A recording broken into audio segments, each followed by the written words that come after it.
am grateful for the contest.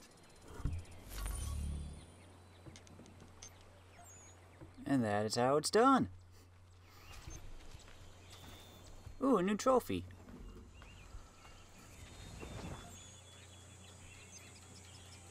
£100. Hey, convoy.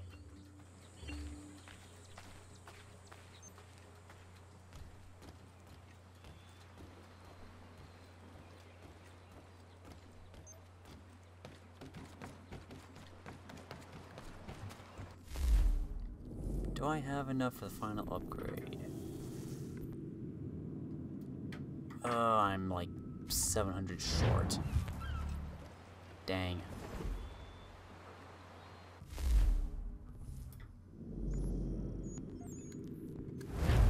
Let's head to the homestead and look at our new trophy.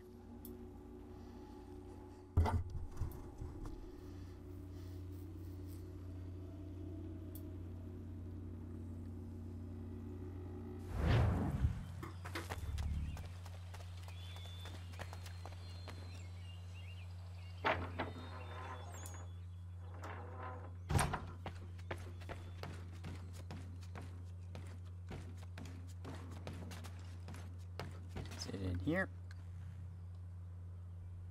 You have won this game model of the Aquila by completing all kids' treasure missions. Is that it?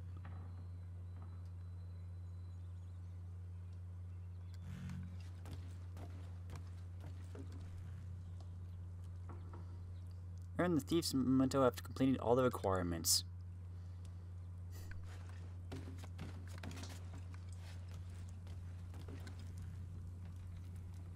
New York. Free the people.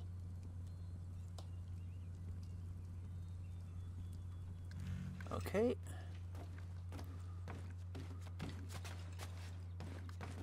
Which one is this?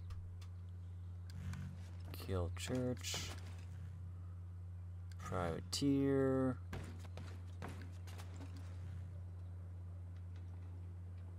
Contracts.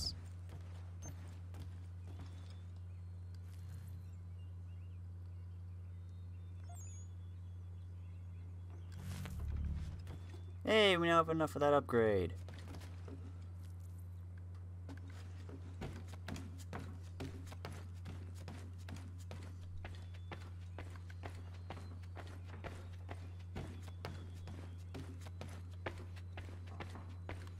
Well, if that's the case,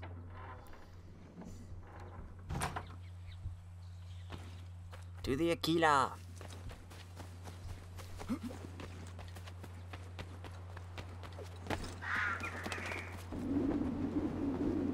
Sploosh.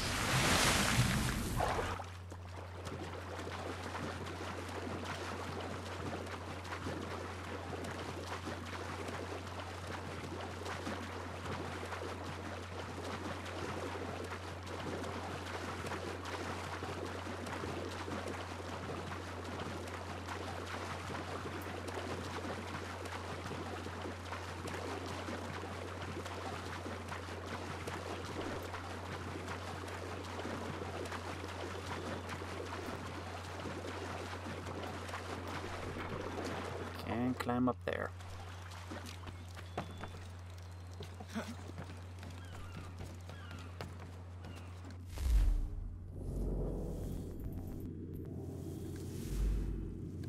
There we go.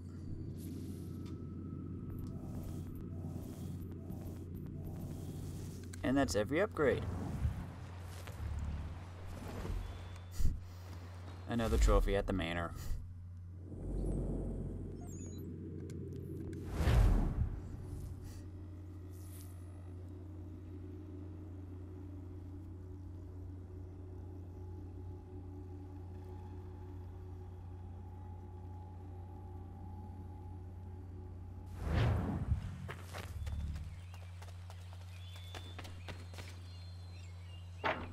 Which one are you?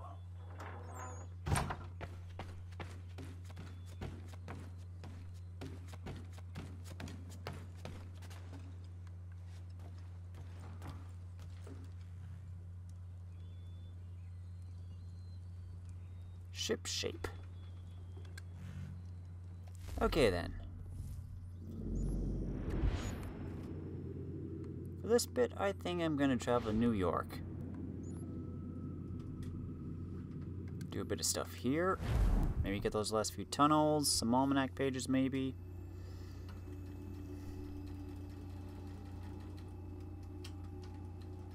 Finish up some of the side stuff.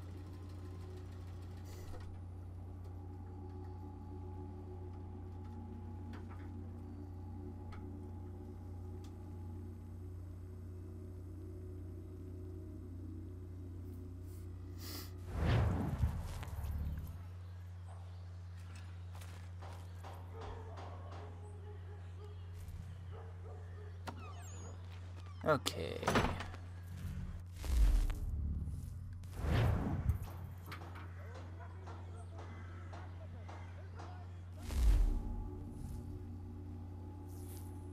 I believe you only have like 2 or 3 more tunnel entrances to find.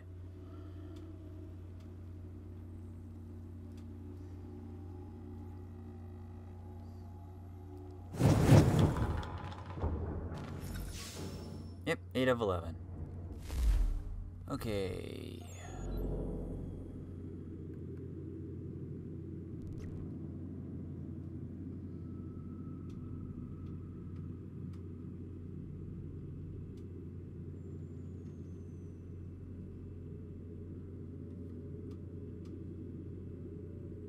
Let's head over here to Old Dutch Church.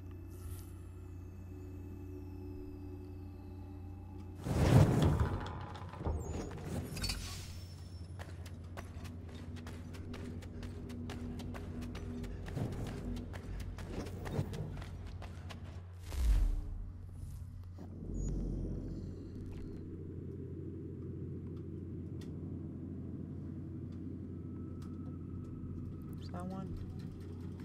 First let's check up here. So straight to the brewery.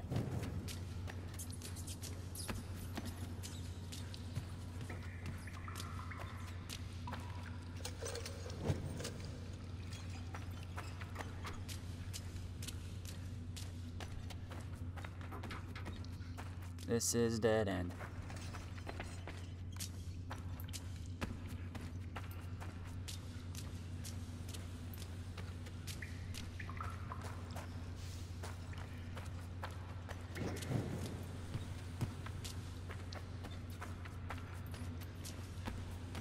On to the next one.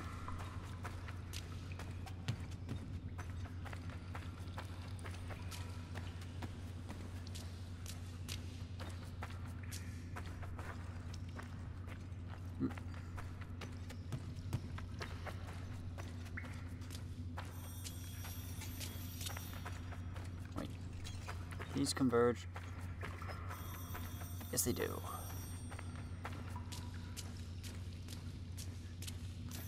These converge as well.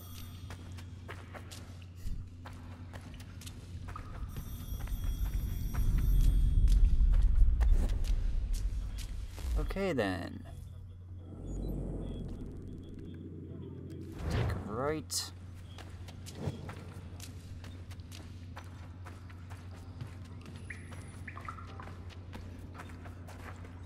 To the brewery. Shed some light here.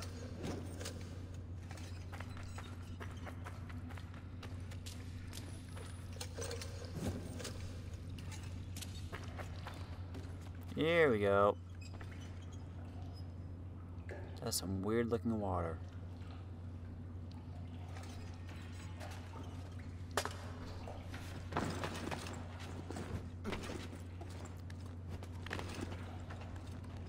At least there's light here.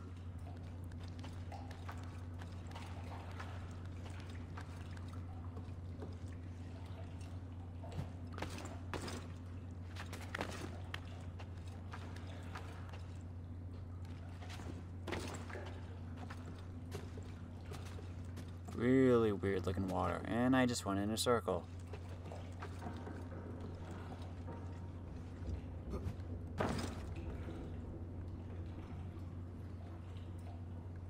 Yep.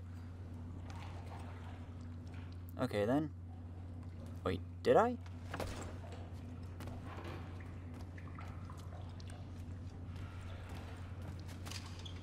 Hang on.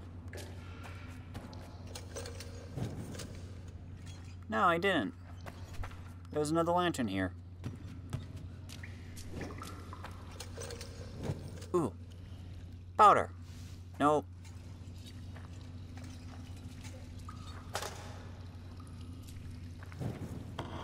Take this.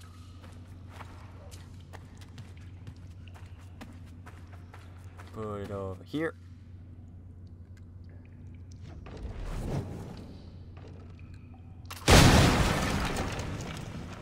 There you go.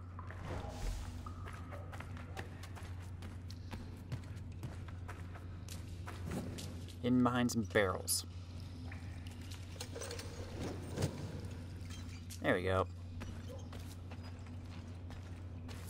Brewery.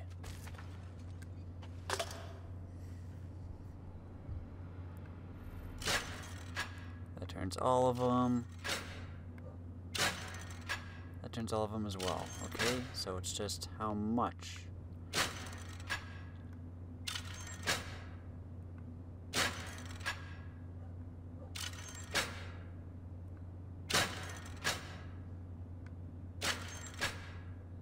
Almost.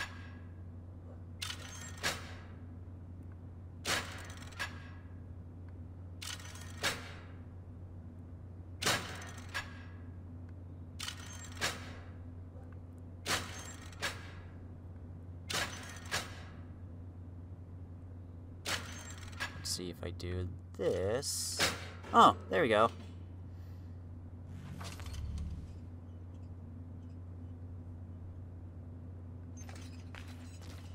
Okay, one more.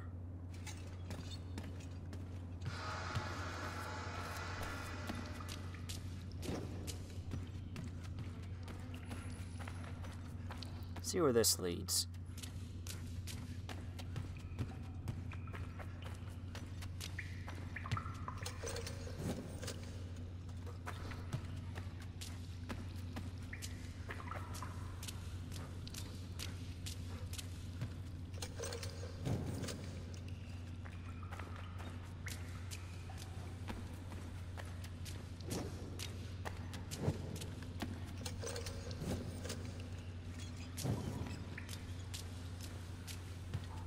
Tunnel entrances, where were you? Ooh, another keg.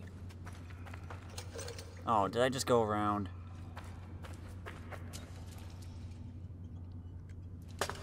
Yes, I did. Alright then.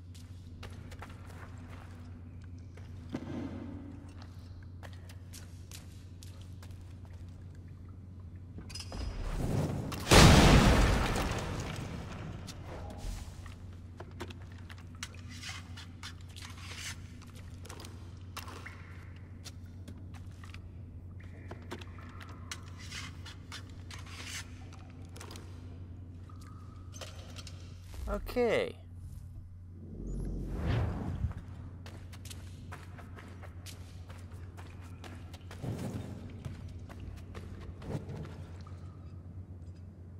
North Dutch Church. There we go. Oh, and it's right here.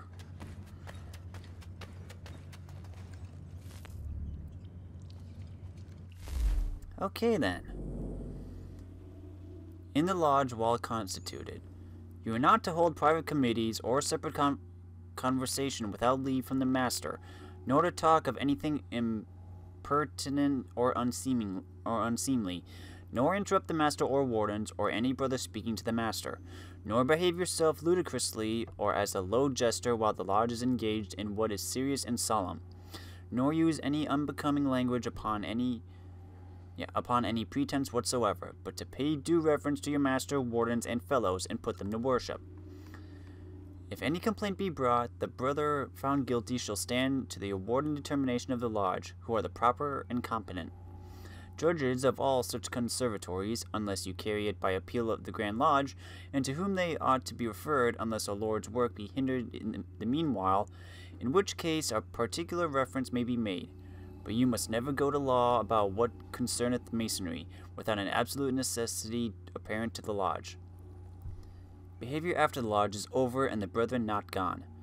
You may enjoy yourself with innocent mirth, treating one another according to ability, but avoiding all excess, or forcing any brother to eat or drink beyond his inclination, or hindering him from going when his occasions call him, or doing or saying anything offensive, or that may forbid an easy and free conversation, for that would blast our harmony and defeat our laudable purposes.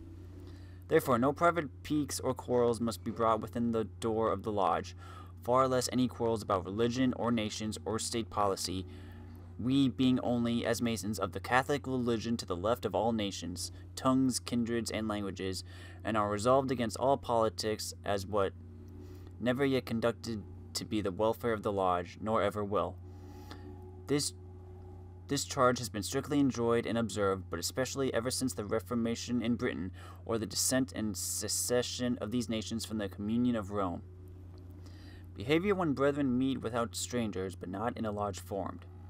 You are to salute one another in a courteous manner, as you will be instructed, calling each other brother, freely giving mutual instruction as shall be thought expedient, without being ever seen or overheard, and without encroaching upon each other, or derogating from that respect which is due to any brother, were he not Mason. For though all Masons are as brethren upon the same level, yet Masonry takes no honor from a man that he has before. Nay, rather it adds to his honor, especially if he has deserved well of the brotherhood, who must give honor to whom it is due, and avoid ill manners. Behavior in presence of strangers not Masons. You shall be cautious in your words and carriage, that the most penetrating stranger shall not be able to discover or find out what is not proper to be intimated. And sometimes you shall divert a discourse, and manage it prudently for the honor of the worshipful fraternity. Behavior at home and in your neighborhood. You are to act as becomes a moral and wise man, particularly not to let your family, friends, and neighbors know the concern of the lodge, but wisely to consult your own honor and that of the ancient brotherhood, for reasons not to be mentioned here. You must also consult your health, by not continuing together too late or too long from home after lodge hours are past, and by avoiding of gluttony or drunkenness, that your families be not neglected or injured, nor you disabled from work. You are cautiously to examine him in such a method as prudence shall direct you, that you may not be imposed upon by an ignorant, false pretender, whom you are to reject with contempt and derision, and beware of giving him any hints of knowledge. But if you discover him to be a true and genuine brother, you are to respect him accordingly, and if he is in want, you must relieve him if you can, or else direct him how he may be relieved. You must employ him some days, or else recommend him to be employed. But you are not charged to do beyond your ability, only to prefer a poor brother that is a good man and true beyond any other poor people in the same circumstance. Finally, all these charges you are to observe, and also those that shall be recommended to you in another way, cultivating brotherly love, the foundation and the eternally crowning capstone, the cement and glory of this ancient fraternity, avoiding all wranglings and quarrelings, all slander and backbiting, nor permitting others to slander any honest brother, but defending his character, and doing him all good offices, as far as is consistent with your honor and safety, and no farther. And if any of them do you injury, you must apply to your own or his lodge, and from thence you may appeal to the Grand Lodge at the quarterly communication, and from thence to the annual Grand Lodge, as has been the ancient laudable conduct from when the case cannot be otherwise decided, and patiently listening to the honest and friendly advice of master and fellows when they would prevent your going to law right or wrong with strangers, or would excite you to put a speedy period to all lawsuits, so that you may mind the affair of masonry with the more alacrity and success. But with respect to brothers or fellows at law, the master and brethren shall kindly offer their mediation, which ought to be thankfully submitted by the contending brethren, and if that submission is impracticable, they must, however, carry on their process or lawsuit without wrath and rancor, not in the common way, saying or doing nothing which may hinder brotherly love, and good offices to be renewed and continued, that all may see the benign influence of masonry, and all true masons have done from the beginning of the world, and will do to the end of time. Amen. So mote it be. Oy. Okay, law, right. Foundation, eternally crowning capstone.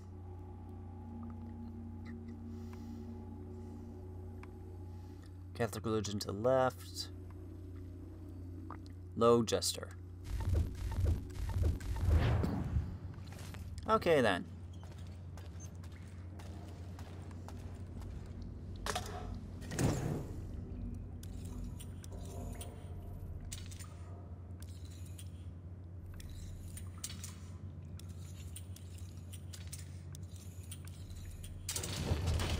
There we go.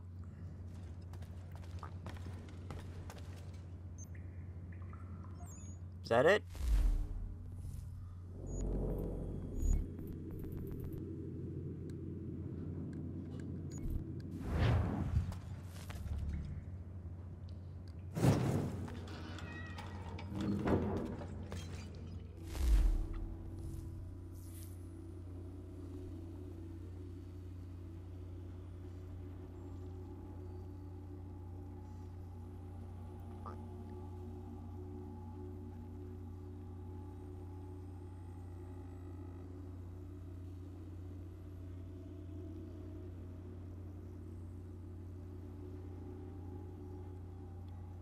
I think that was all the fast travel points.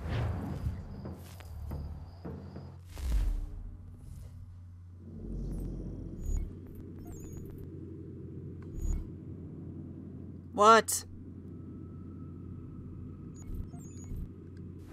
God dang it, I missed one. Never mind.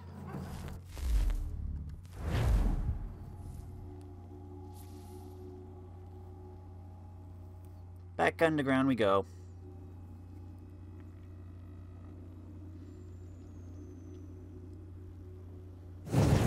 Okay then, where's this last point?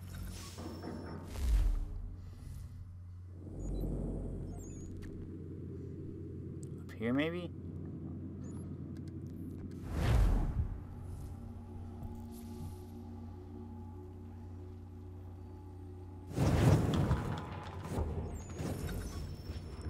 Let's find out. Yep. This way.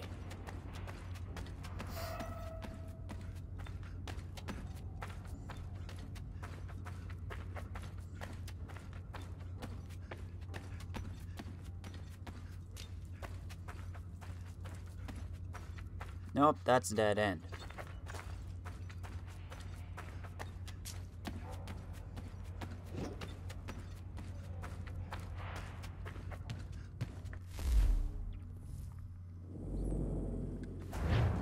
Yep. Head this way.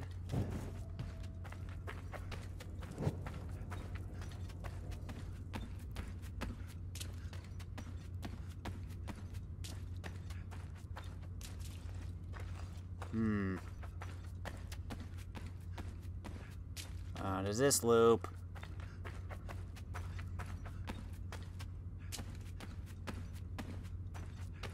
Yep. Okay then.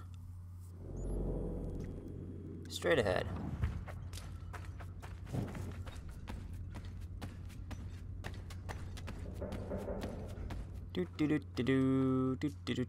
Just looking for this last entrance at the east countryside.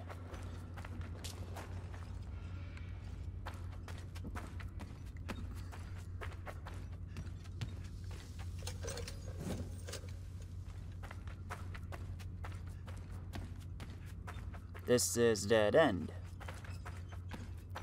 Wrong way.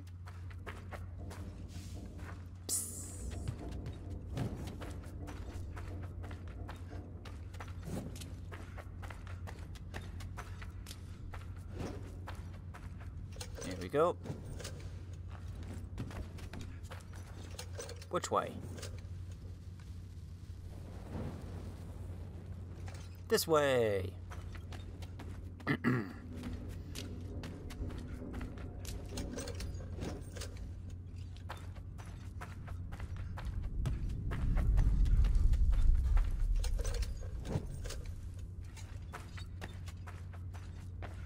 Slide under.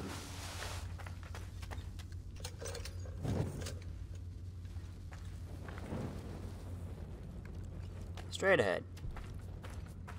Yeah, I'm not checking the dead ends anymore since there's only one left.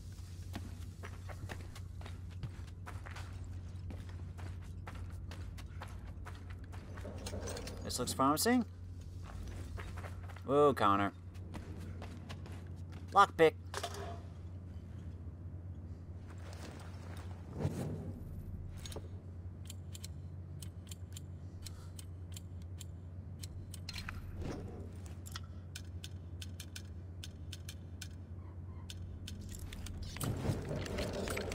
Here we go.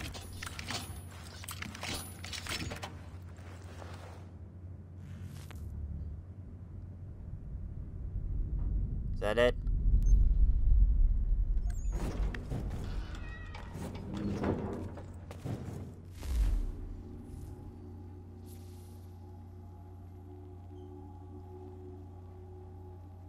Please tell me that's it.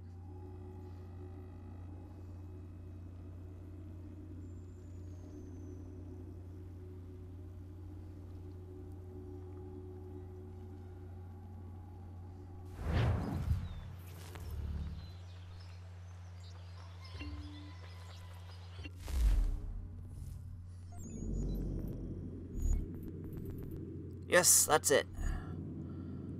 Bear claws and soap. That's in the frontier.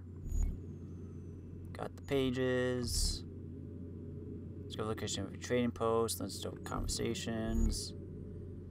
Complete the hunting map. Find the merchant. Okay, merchant, where are you? Oh, you're up here. Let's go beat him up.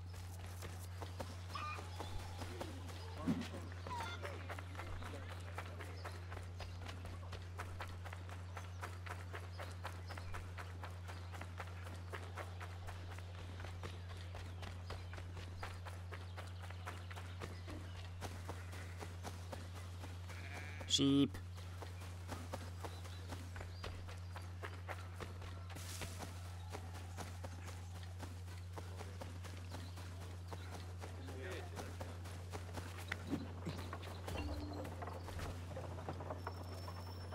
Another one. All right, let's get it over with. Try and get it down. Ow. Okay.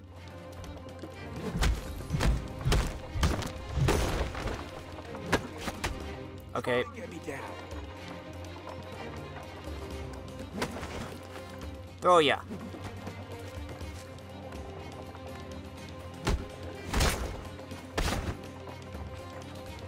Standing toe to toe. This is easy. Yeah, except I can't punch you when you're on the ground for some reason.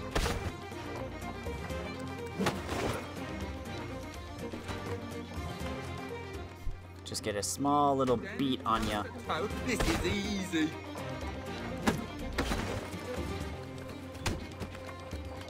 Come on. Come on.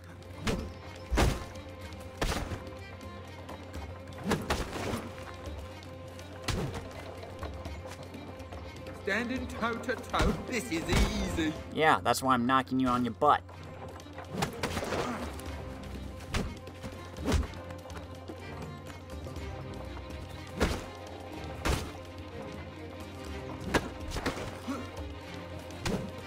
Almost. Come on. Get far with me on my feet. Exactly.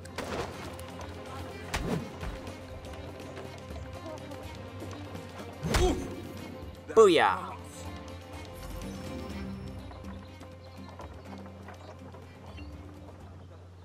Anything else? Herald ring at the old brewery in Boston. Kinda tempted to do that. Should we do that or the almanac?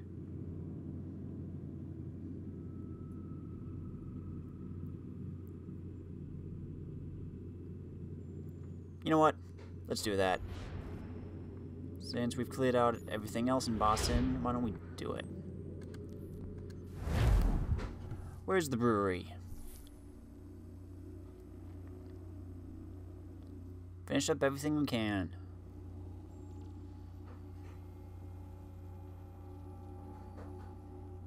Maybe we'll get to finish off the Brawlers for sure then.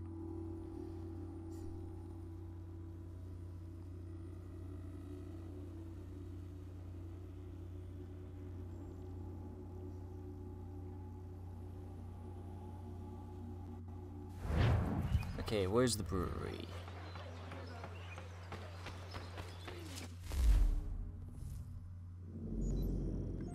Up here. Okie doke. Sorry. It was an accident, I swear.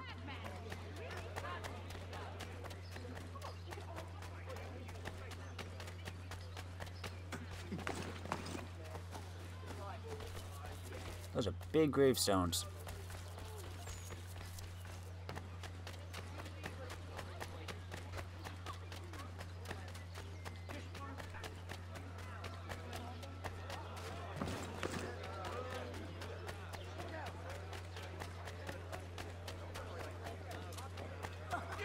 Not really much ambient music in this. Is that how it was in the other games? I can't remember. I want to say yes. Such unseemly haste. Here we are.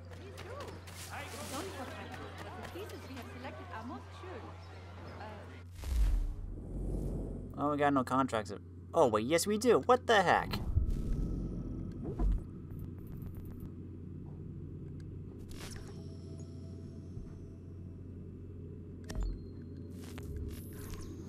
I thought we were done with these, so I wasn't sending my assassins out. Dang it.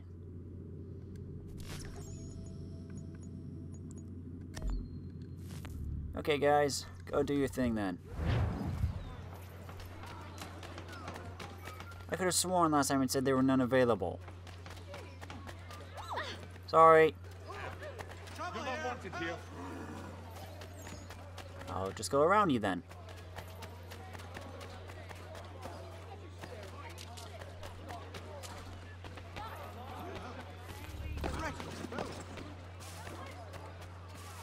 Okay.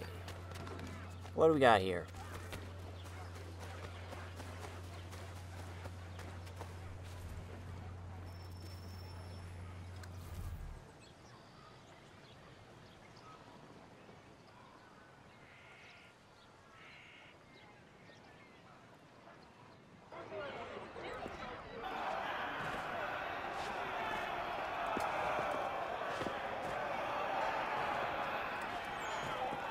Fight! Here we go. Oh, you need backup? Okay, I see how it is. Was that a new dance step? Can't win a fight if you can't take a hit! Shake it off! Can't win a fight if you can't take a hit! You've got him on the back foot! Chin up! Okay, can't counter. So, Stand tough! defense then. Oh, weapon now? Okay, I see how it is. Shake it off! You've got him on the back foot! No. No weapons allowed. Take a hit! That's cheating. Ooh, sorry, guy.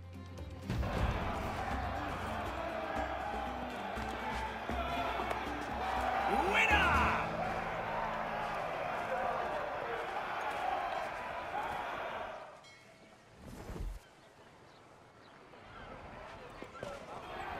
Who's next?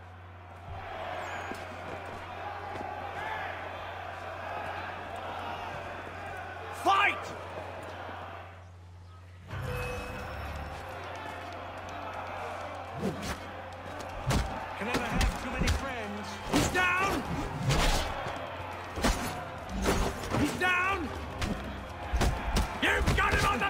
Docker.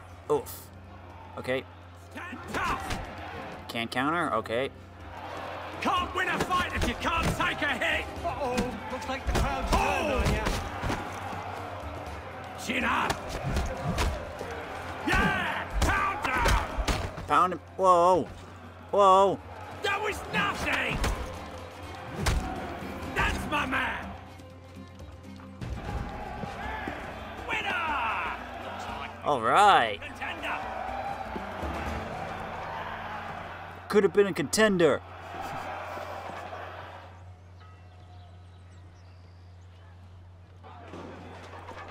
What do we got?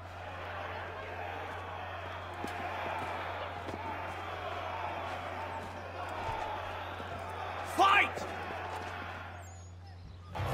What's your shtick? Whoa. That was nothing! How are you feeling? Shake it off! Okay, the surgeon apparently poisoned me. That's not good. I gotta do this fast then. Shake it off! Oh, and of course you're stuck. Stand tough! Shame you weren't standing long enough to finish Stand the fight. tough! Well struck! Stand tough! Yeah! Pound down! Okay, come on. Can't win a fight if you can't take a hit! How are you feeling? Yeah! Pound down! Not good. You've got him on the back! But I still won. He's unstoppable! Yeah, now can someone please give me an antidote?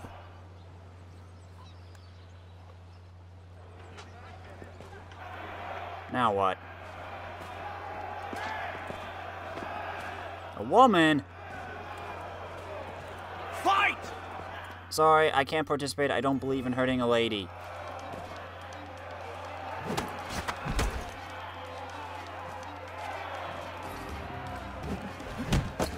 But I do believe in defending myself.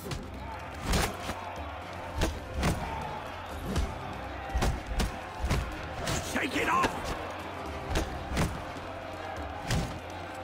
Ha! That was Ow. nothing!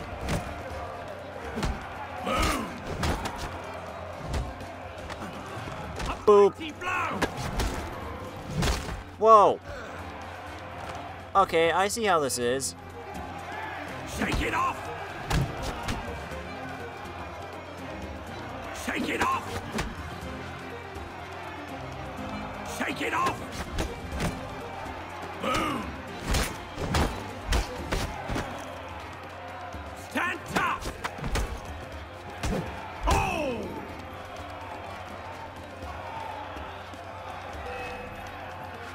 That was nothing! Yeah! Pound down! Can't win a fight if you can't... Over here, ma'am.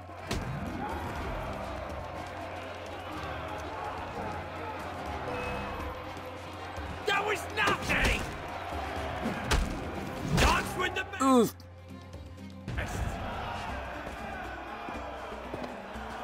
We have a new champion! Woohoo! I am the champ. I am the champ.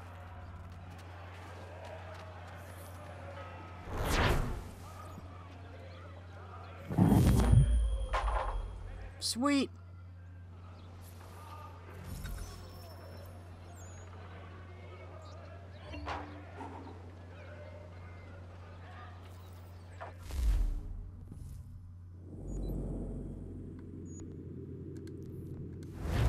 Let's go meet up with our assassin buddies.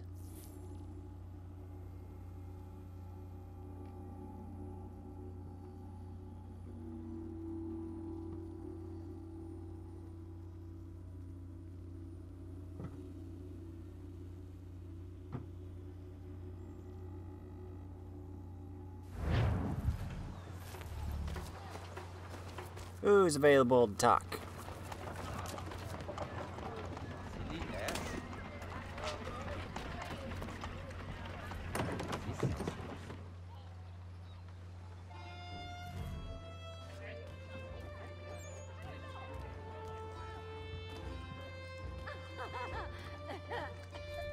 Ah, Connor! Sit, sit! How are you, Jacob? Missing the beer gardens back home, but I'm well. How did you arrive in the colonies? Like most other men like me, the army. I was a Hessian for a time. It was a good job while I had it. I only felt it was time for something different once I arrived. Not long after, I'm meeting you, so it seems my feeling was useful, no? Certainly. I am hoping to send for my family when the time is right. But we are fighting a war of our own, and I will not put them at risk. Hopefully, things will die down soon. No rush, Connor. I am in their hearts, and they are in mine.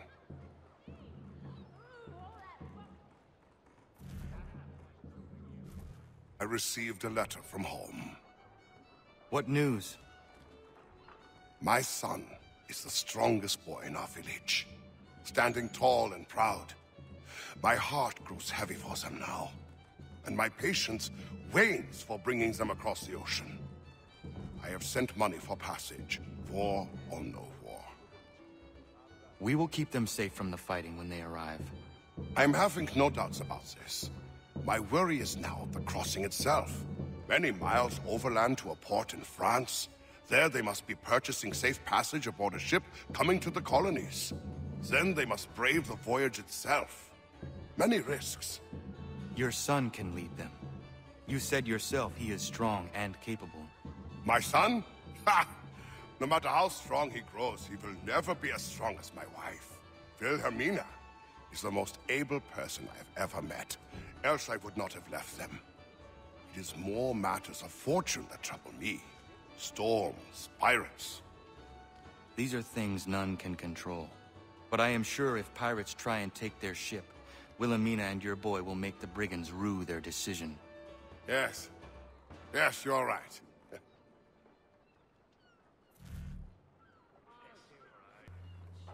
By the way, I thought you were stationed in New York. What are you doing in Boston?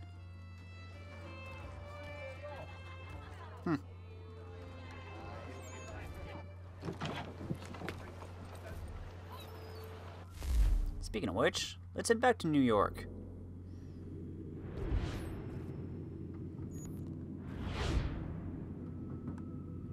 Go about here. See if we can find some almanac pages.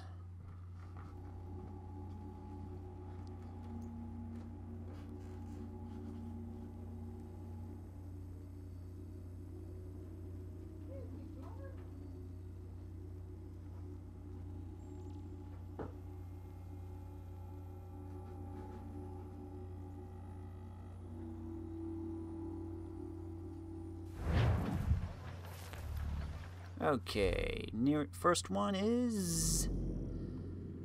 Oh, there's one way down there. Oh, there's one right here. Let's go. Kitty.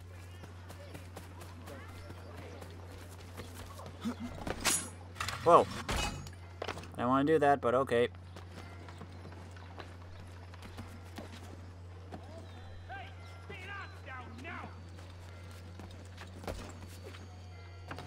Here we are. No, you get back here.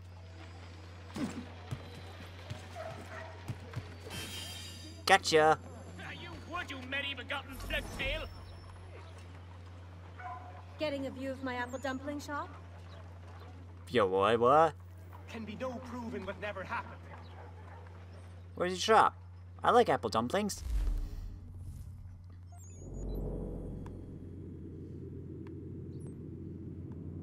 Okay, let's go down here and get this one.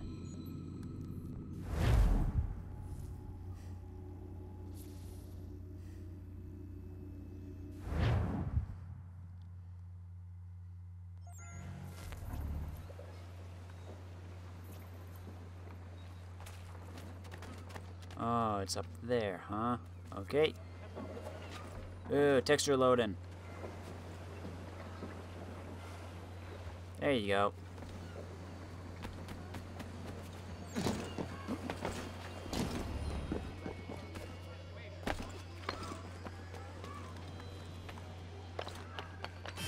There we go.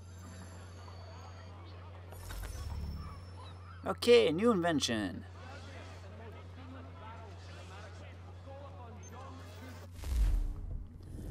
Poor Richard's Almanac, 1738, Volume 2. 1 month a lawyer, though the next will be a great physician, and the third a priest. Choose quickly one profession of the three. Marry to her, though yet mayst court the rest. Resolve at once, deliberate no more. Leap in, and stand not shivering on the shore. On any one amiss thou canst not fall. Thou'lt end in nothing if thou graspest at all. Since I cannot govern my own tongue, thou within my own teeth. How can I hope to govern the tongues of others? 'Tis less discredit to abridge petty charges than to stoop to petty gettings.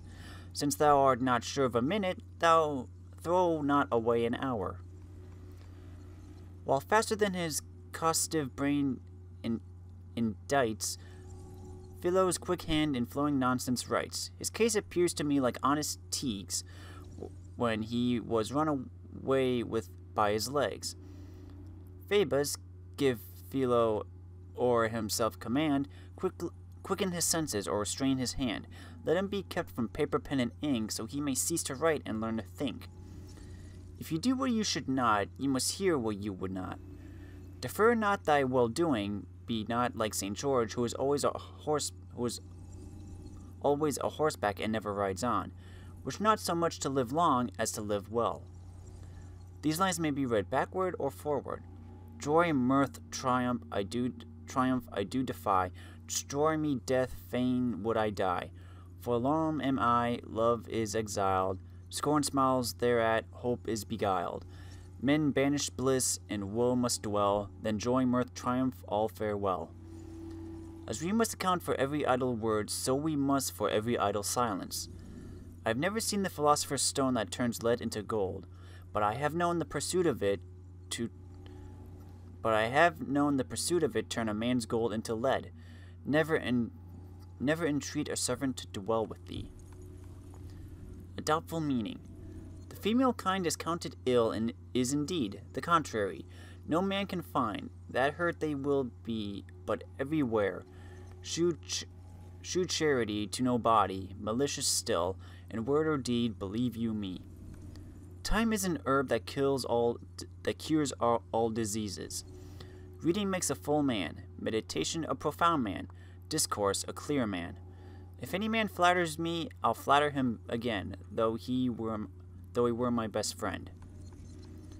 A monster in a course of vice grown old leaves to his gaping heir and his ill-gained gold. The preacher feed straight are his virtues shown, and rendered lasting by the sculptured stone. If on the stone or sermon we rely, pity a worth like his should never die.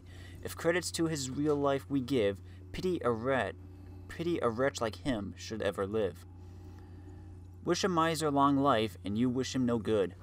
None but the well-bred man knows how to confess a fault, or acknowledge himself in an error. Drive thy business, let not that drive thee. There is much difference between imitating a good man and counterfeiting him. The wise man says it is a wise man's part to keep his tongue close prisoner to his heart. If he then be a fool whose thought denies there is a God, how desperately unwise. How much fool is he whose language shall proclaim in public there's no God at all. What then are they, nay fools in what degree, whose actions shall maintain? Such fools are we. Wink at small faults, remember thou hast great ones. Eat to please thyself, but dress to please others. Search others for their virtues, thyself for thy vices. Never spare the parson's wine, nor beggar's pudding. Each year one vicious habit rooted out, in time might make the worst man good throughout.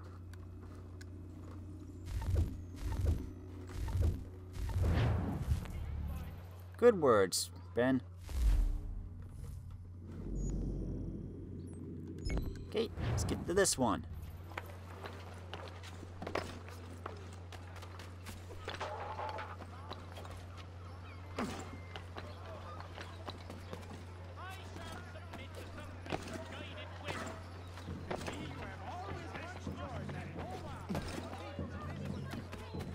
Running through New York, just running through New York. I believe we only have about 4 or 5 pages left.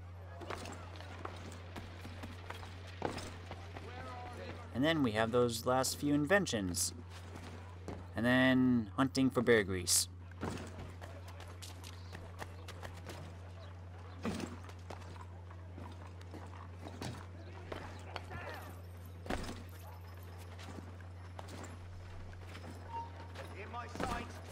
No, I'm not.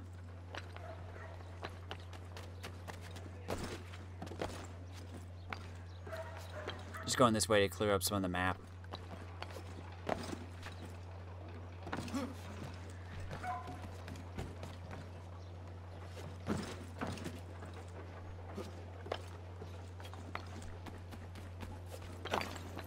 Get down now! Okay, bye-bye. Okay, Paige. Oh, you're in the building. Okay. Oh, ouch.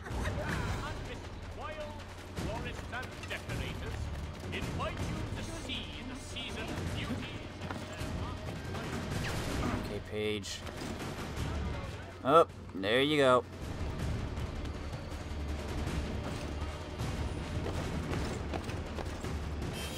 Gotcha! Miss me! Okay, looks like we might have more like 6 pages left.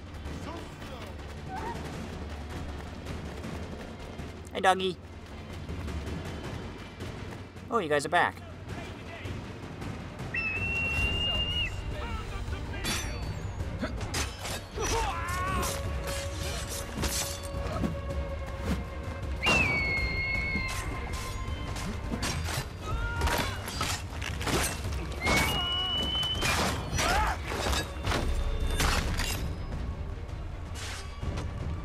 Thanks, guys.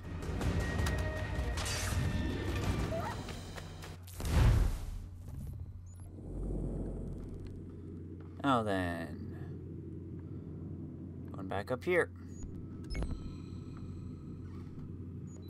Just fast travel to the fort.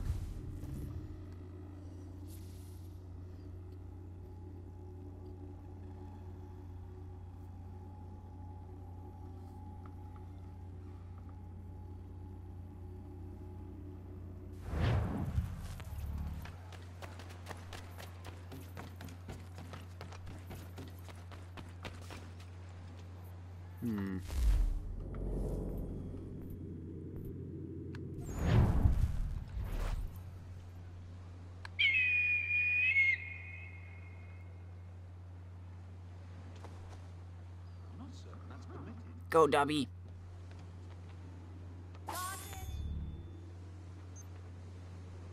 Hee hee hee.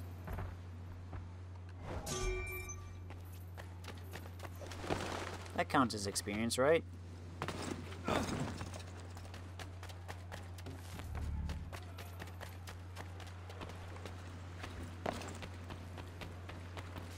Where's the page?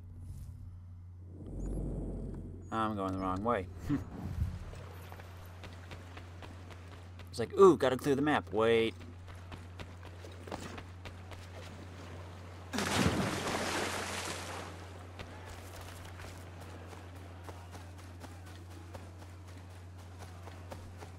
Speaking of which.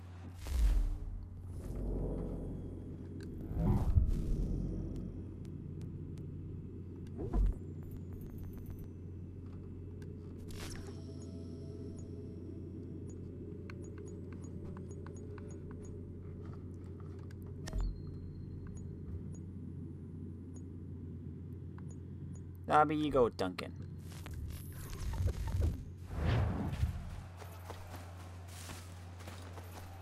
Since you're the last one that needs some experience. Okay, another burn building.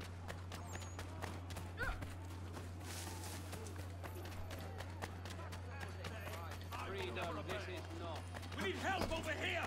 Hurry! There will be a presentation of the Just climb the thing, Connor. works from several Vienna-based composers and some more forthcoming traffickers. Nope, nope, nope, can't. No.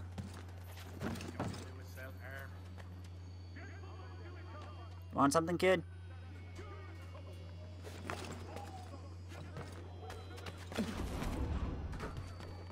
Oh, where'd it go? Where'd it go?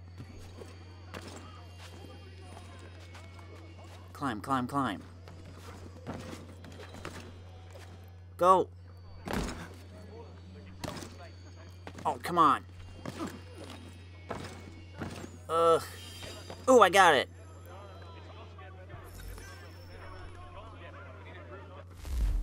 Okay, then. Next. 1, 2, 3, 4, 5, 6. Wow, we got 6. Why did I think we only had like 5?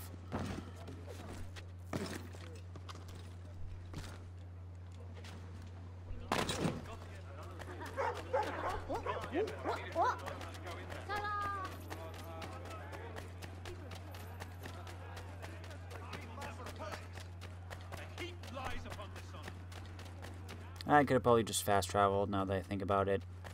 Whoops.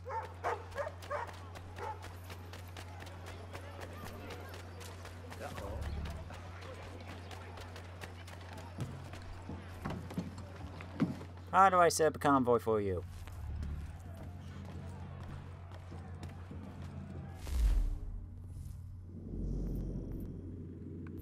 Oh. Inventions. Kite and key. I need kindling.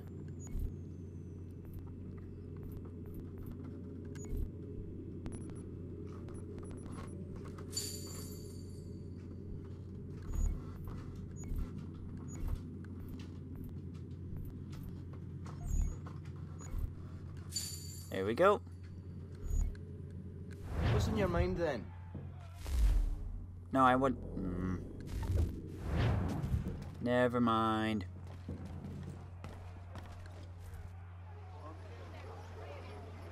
Come and see the treasures they have on offer. Okay, back to what we were doing. This one right there, though. Focus on one at a time.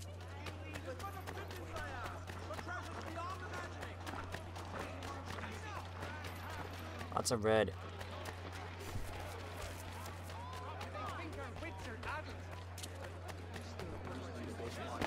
Okay, going up.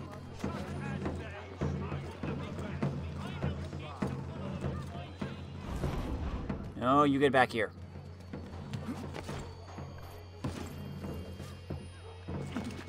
Get it, Connor.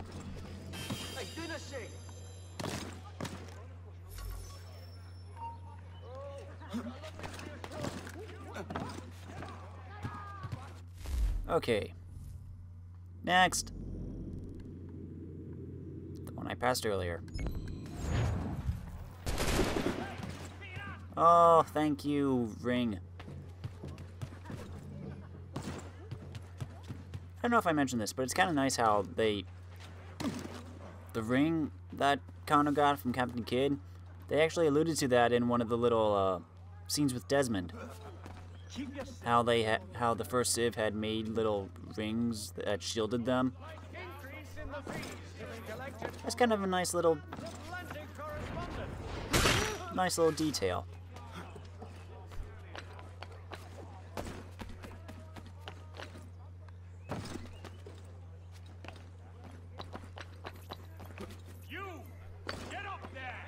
Bye-bye.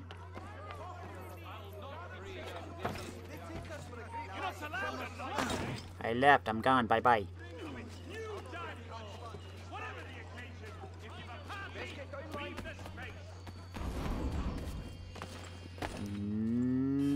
Gotcha.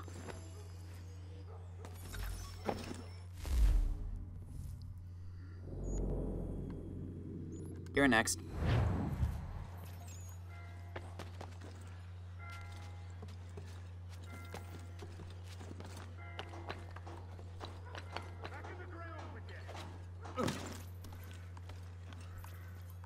I want to... Get down or you'll pay for it. But I need to get a page. Come back here, you coward. No, I'm not a coward. You told me to get down. So, do you want me to get down or not?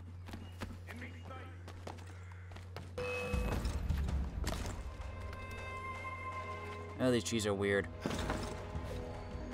it's up there.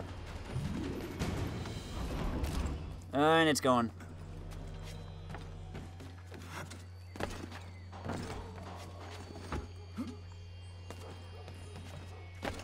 Get it, Connor, get it. No! Connor. God dang it.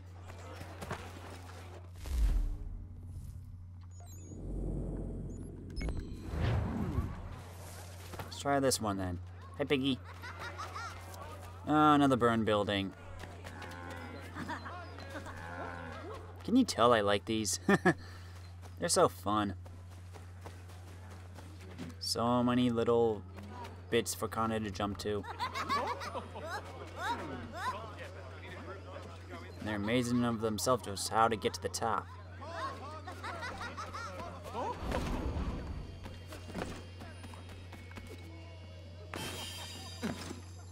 He says as he gets it really easily.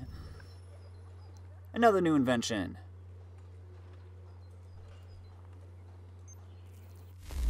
Paul Rich's Almanac, 1738, Volume 1. Preface by Mistress Saunders.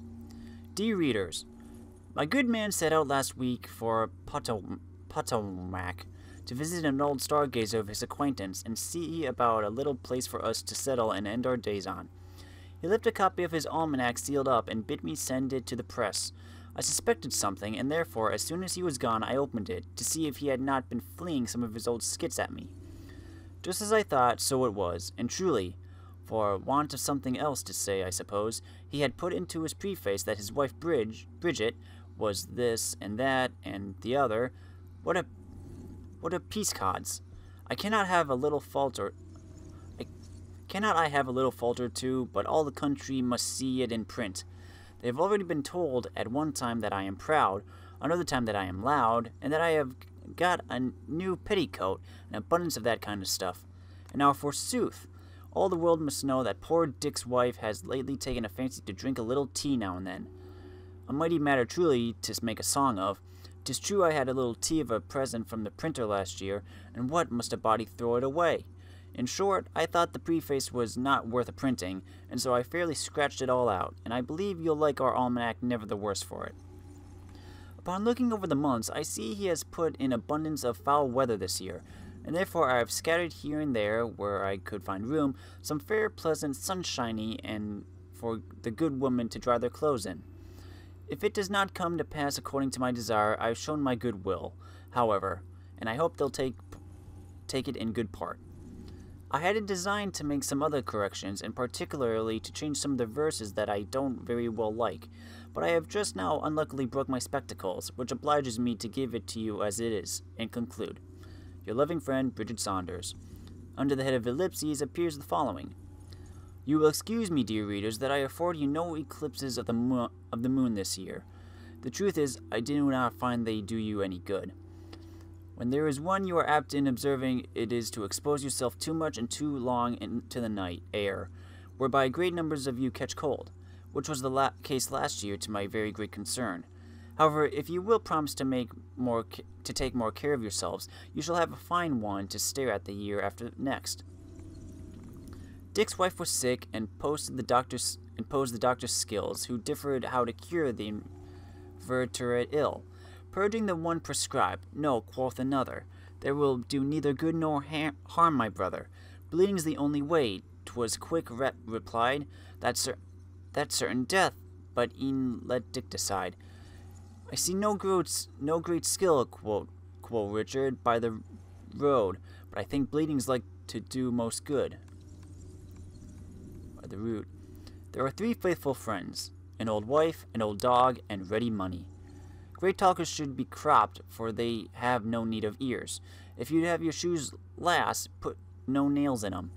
Who has deceived thee so oft as thyself? In Christendom we all are Christians now, and thus I answer, if you ask me how. Where was Christ's rule our lives will not comply. We bend it like a rule of lead, say I, making it thus comply with what we be, and only thus our lives with the rule agree. But from our fathers we've the name, perchance, so as our king is called the King of France. Is there anything men take more pains about than to make themselves unhappy? Nothing brings more pain than too much pleasure, nothing more bondage than too much liberty, or libertinism. Read much, but not too many books. Jack's wife was born in Wiltshire, brought up in Cumberland, led much of her life in Bedfordshire, sent her husband into Huntingdonshire in order to send him into Buckinghamshire, but he took courage in Hertfordshire and carried her into Staffordshire, or else he might have lived and died in Shrewsbury. Are those all actual places? He that would have short Lent, let him borrow money to be repaid at Easter. Write with the learned, pronounce with the vulgar. Fly pleasures, and they'll follow you. Squirrel like she covers her back with her tail. That all from Adam first begun, since none but Wood's son doubts, and that his son and his son's son were ploughmen, clowns, and louts. Here lies the only difference now, some shot off late, some soon. Blah, blah. Your sires in the morning left the plough, and ours in the afternoon. Caesar did not merit the triumphal car more than he that conquers himself. Hast thou virtue, acquire also the graces and beauties of virtue.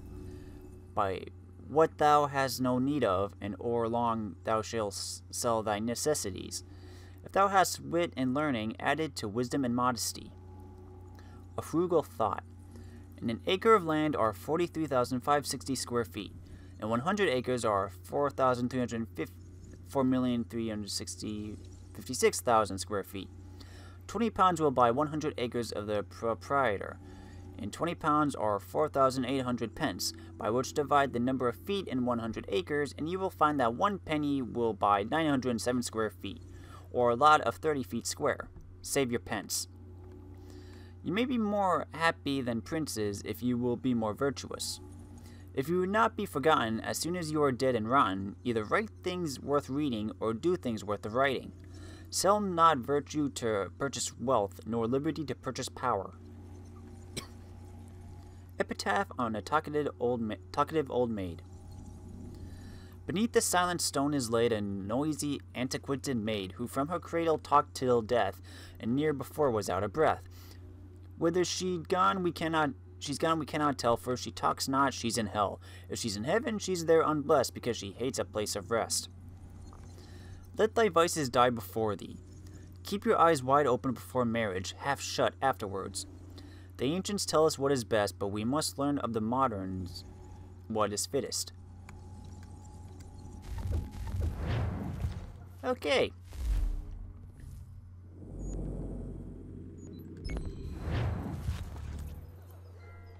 Off we go to collect the last few pages. Do.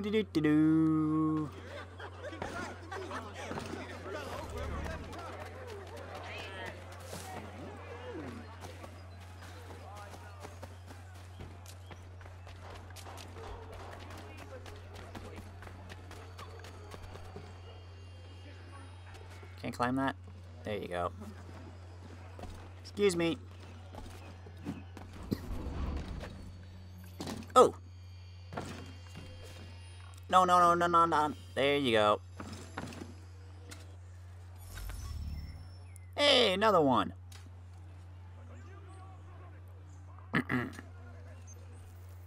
Poor Witch's Almanac, 1756. As I spent some weeks last winter in visiting my old acquaintance in the Jerseys, great complaints I heard for want of money, and that leave to make more paper bills could not be obtained. Friends and countrymen, my advice on this head shall cost you nothing, and if you will not be angry with me for giving it, I promise you not to be offended if you do not take it. You spend yearly at least £200,000, it is said, in European, East Indian, and West Indian commodities. Suppose one half of this expense to be in things absolutely necessary. The other half may be called superfluities, or at best conveniences, which, however, you might live without for one little year and not suffer exceedingly. Now, to save this half, observe these first directions.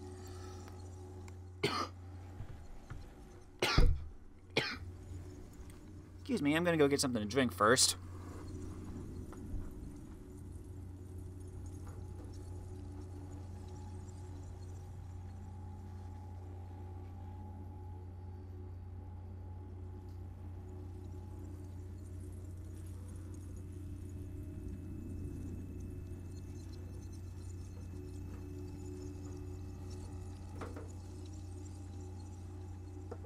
Okay.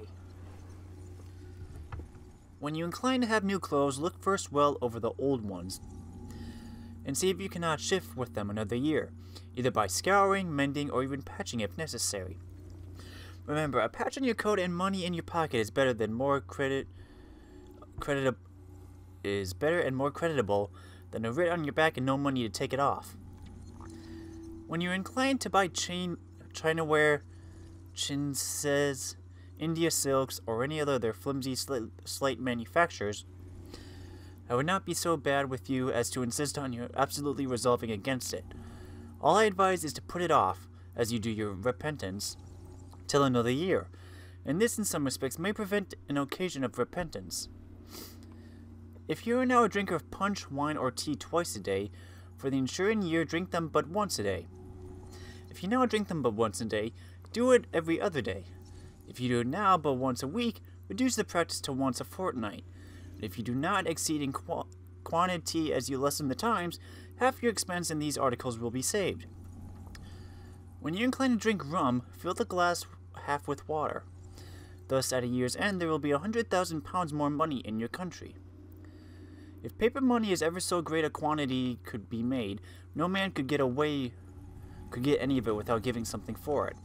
But all he saves in this way will be his own for nothing, and his country actually so much richer. Then the merchants' old and doubtful debts may be honestly paid off, and trading becomes sure thereafter, if not so extensive.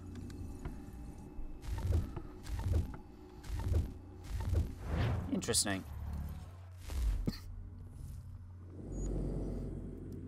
Two more, it looks like.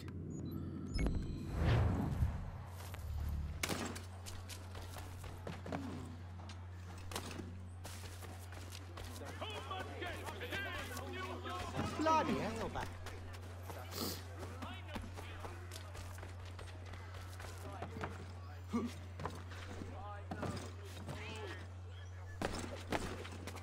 Climbing up the ladder.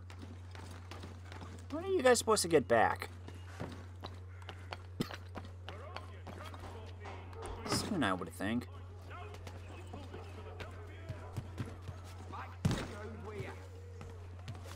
Let's go this way. Don't or you bleed! Okay, bye-bye.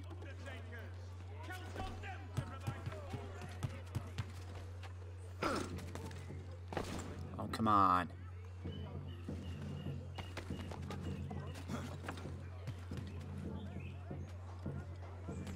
No. Climbed up. Nope.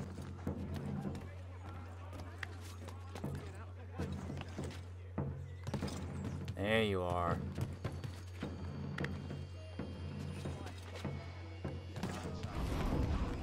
No, you get back here. Gotcha.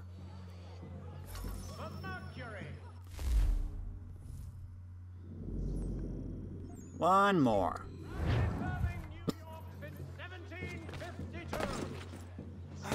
Ow.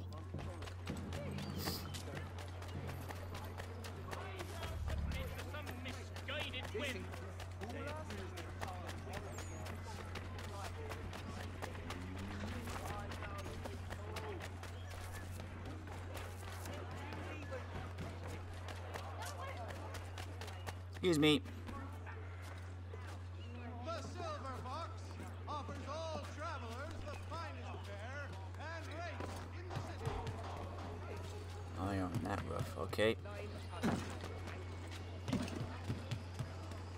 I'm gonna get you. Where are you going? Where are you going? Where the heck are you going?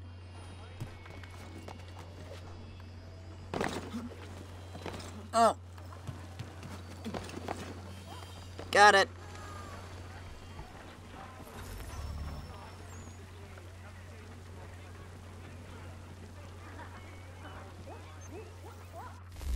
Poor Richard's Almanac, 1737, Volume 2.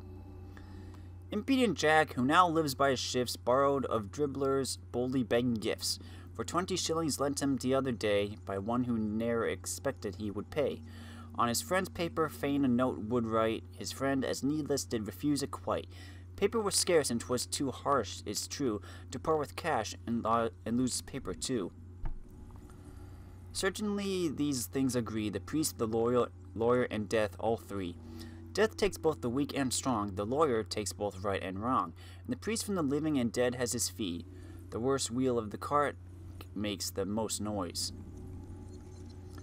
On his deathbed poor Lubin lies, his spouse is in despair. With frequent sobs and mutual cries they both express their care.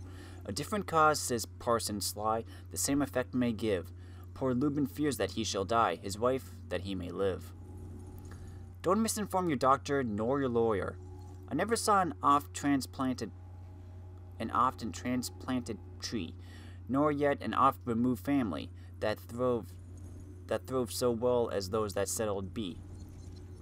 Tomorrow you'll reform, you always cry. In what fair country does this morrow lie? That 'tis so might long ere it arrive. Beyond the Indies does this morrow live? 'Tis so far-fetched this morrow that I fear 'twill be both very old and very dear. Tomorrow I'll reform, the fool does say. Today itself's too late, the wise did yesterday. Let the letter stay for the post, and not the post for the letter. 3 good meals a day is bad living. 'Tis better leave for an enemy at one's death than beg of a friend in one's life. To whom thy secret thou dost tell, to him thy freedom thou dost sell. On T.T. who destroyed his landlord's fine wood. Indulgent nature to each kind bestows a secret instinct to discern its foes. The goose, a silly bird, avoids the fox. Lambs fly from wolves, and sailors steer from rocks. A rogue the gallows, as his fate foresees, and bears the like antipathy to trees.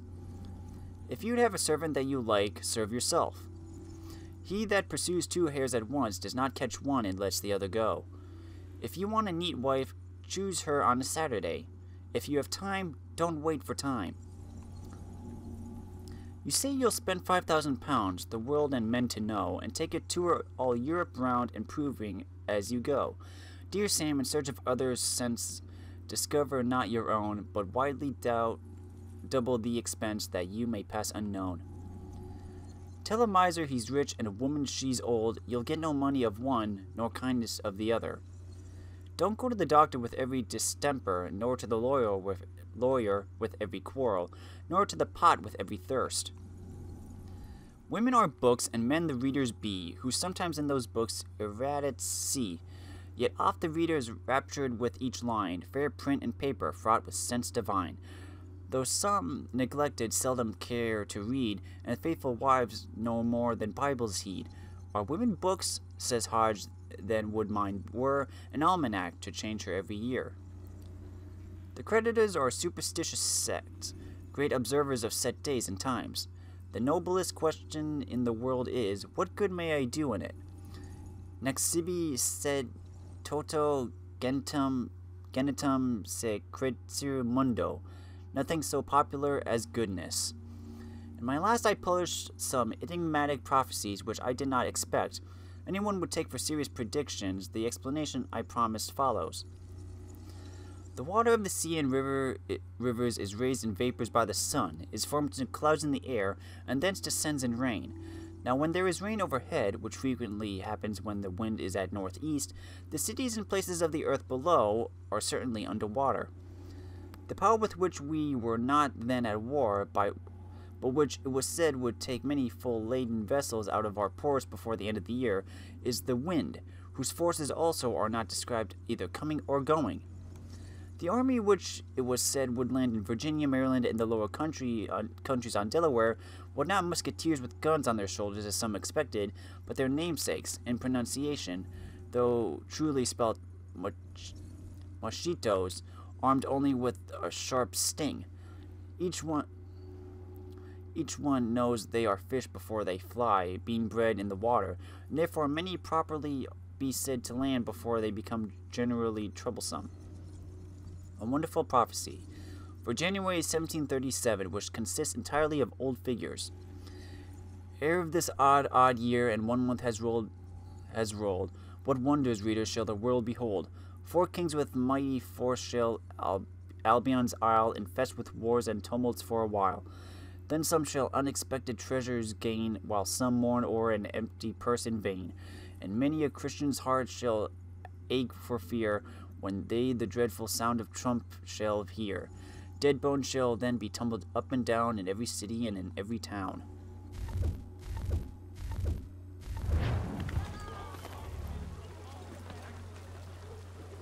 Okay. Believe that's all the pages.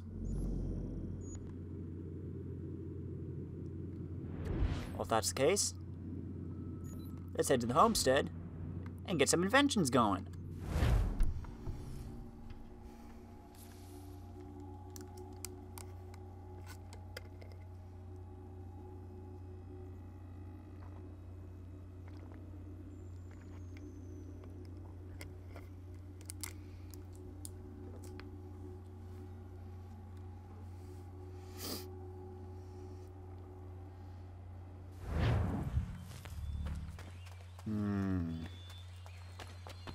I should probably end it here, but at the same time, let's just get the inventions. Okay, what do we need? Busybody.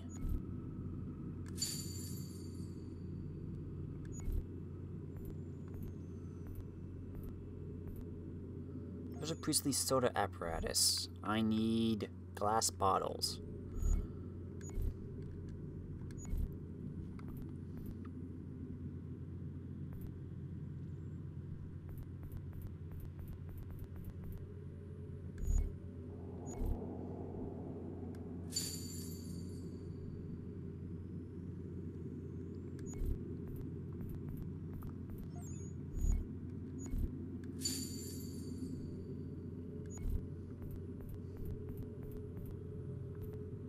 Titan key, Lane jar, Ori.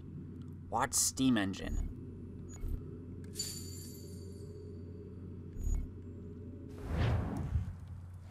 Is that it?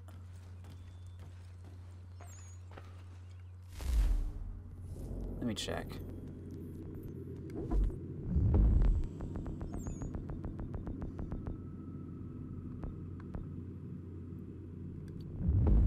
Yep, that's all the inventions.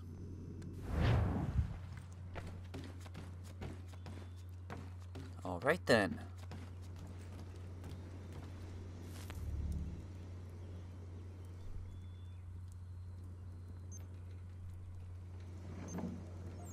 Hey, a new trophy.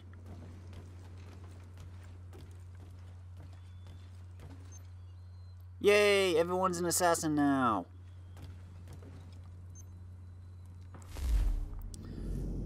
Joseph Preetley.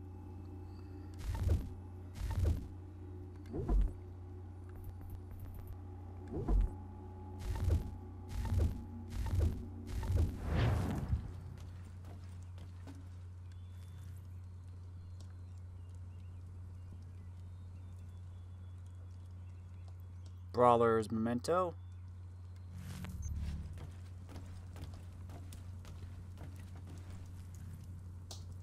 Friends in high places.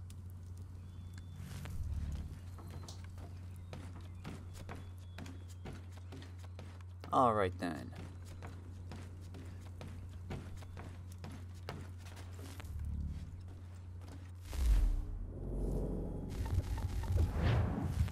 Okay. Let's read these.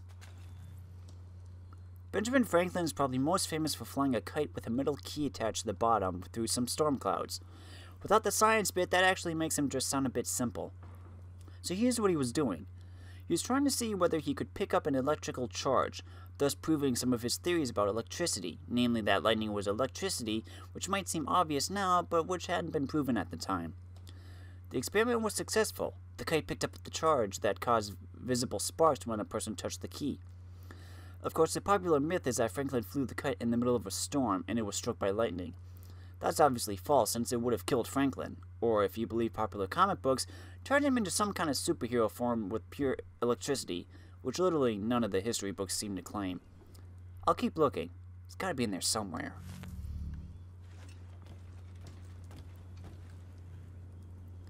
Electrostatic generator. Wait. There we are. Joseph Priestley's soda apparatus. The first drinkable glass of soda water was made by Joseph Priestley, a minister, philosopher, and friend of Benjamin Franklin. In 1767, Priestley lived in Leeds, England, right next door to a brewery, which you might think sounds wonderfully convenient, but actually means that most things in your house end up smelling like of yeast and malt. Although if you've ever been to Leeds, you know your clothes smelled of yeast pretty much makes you posh. Actually, in Leeds, clothes pretty much make you posh. Priestley was given permission to perform scientific experiments above the vats in the brewery, a flagrant violation of modern health codes, but apparently not frowned upon at the time. He found that when he held a bowl of water above the brewery gases, which he called fixed air, they infused the water, making it bubbly. Priestley excitedly shared his new beverage with his friends, but he didn't realize, or didn't care about, its money-making potential. The creation of soft drinks would have to wait for future and more financially motivated innovators.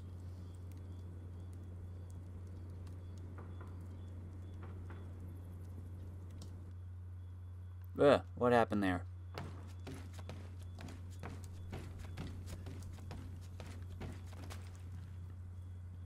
The Watt steam engine. This engine was invented by James Watt, who worked on it between 1763 and 1776. It's not the first steam engine ever to be created. The design is based on something called the Newcomen engine, which dates back to 1712. However, the Watt engine is widely considered the first design that was actually practical. Watt's engine had two advantages over other engines of the day. It operated at a low pressure, meaning that there would be fewer boiler explosions when it was used, and boiler explosions could be so annoying, and didn't waste coal, which, like gasoline today, was expensive. In fact, his design was so good it wouldn't be significantly improved on for another 100 years. Sweet. Okay then, well, we got all the Aquila upgrades, we got all the almanac pages, and therefore all the Franklin inventions. We finished off the thieves and brawler people. So next time, I think I'll go to New York, do that mission there, and then we'll start doing some of the hunting stuff in the frontier. Until then, if you like this video, let me know in the comments. If you really liked it, press that cute little like button. Thanks for watching, everybody. I'm Luke Dog, and I'll see you next time.